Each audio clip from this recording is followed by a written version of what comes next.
Hi, Joel and Jed here. We're at Nixon Field, home of tomorrow night's huge game between #1 ranked Burns and 2nd ranked Dorman. Jed, how many options do our fantasy football players have with tomorrow night's game? I don't know how you're going to pick one. You got to pick a Dorman guy and you got to pick a Burns guy, and you hope you pick the right one. You can start with Sharon Peak. Definitely. After what I saw him do last week on his birthday. 200 yards of offense, 2 receiving touchdowns. He rushed for a touchdown. He returns kicks. He sells hot dogs at halftime. He's one of those guys you can count on him. That said, Johnny Foster's not a bad choice. Dorman's quarterback. He's going to do a little bit of everything. I don't know how he'll fare against the Burns defensive unit.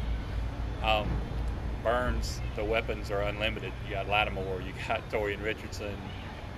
Craig White has been a great pick the past couple of weeks.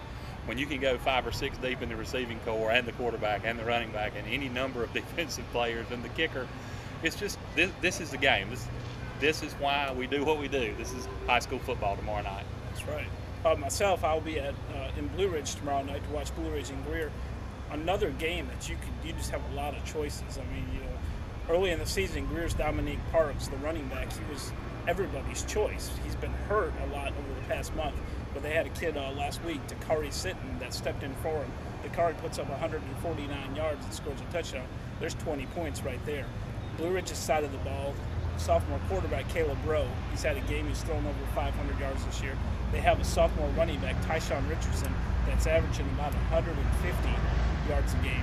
They have several good receivers, and they have a great kicker. So that's another game that you really can't go wrong with anybody you pick. There are matchups like that up and down the schedule this week. Bowling Springs and Malden.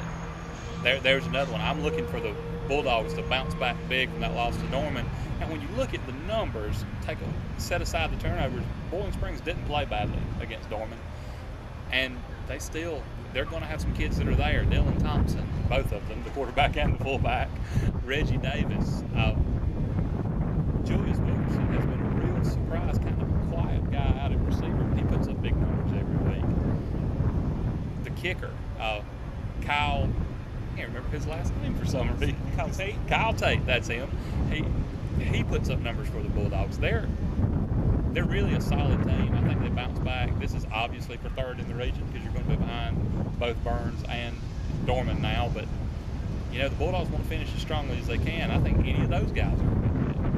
I tell you, I think I saw one form last week where we had somebody selecting Gaffney's Edward Burris. And I looked and I was filling out the stats. He had like 150 rushing, 150 passing. And kind of looked back a couple of weeks, and he's really had a solid season. Can you tell our viewers a little bit more about this young man? He's kind of big. He's a bigger quarterback. Gaffney favors those guys. He's fairly shifty. He can move pretty well, and he's got Joe Craig to throw to. That helps a whole lot.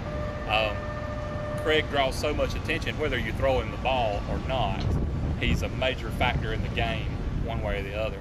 And Burris is just one of those Gaffney quarterbacks. They found somebody. Nobody thought Malcolm Long was going to be a fantastic quarterback. He turned out, started for 3 years, and now he's at South Carolina State.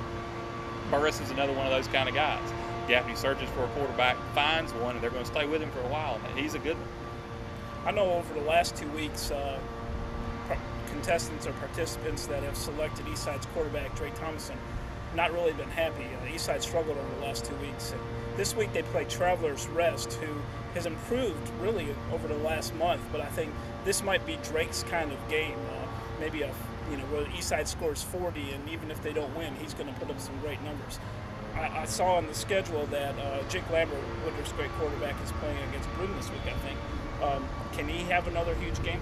Well, he can, and not because Broome's defense is deficient in any way, but because Lambert plays better when he's got something to prove. And he does this week. They can win the region championship this week. It's senior night.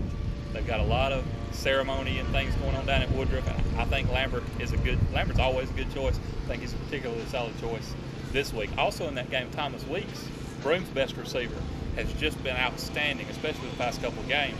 He wouldn't be a bad pick. Okay. Well, have some exciting news for the people that play in our fantasy football contest. We have found out that the winner, the overall winner of this will get $100 cash prize and dinner for two for Copper River. So I hope people continue to play.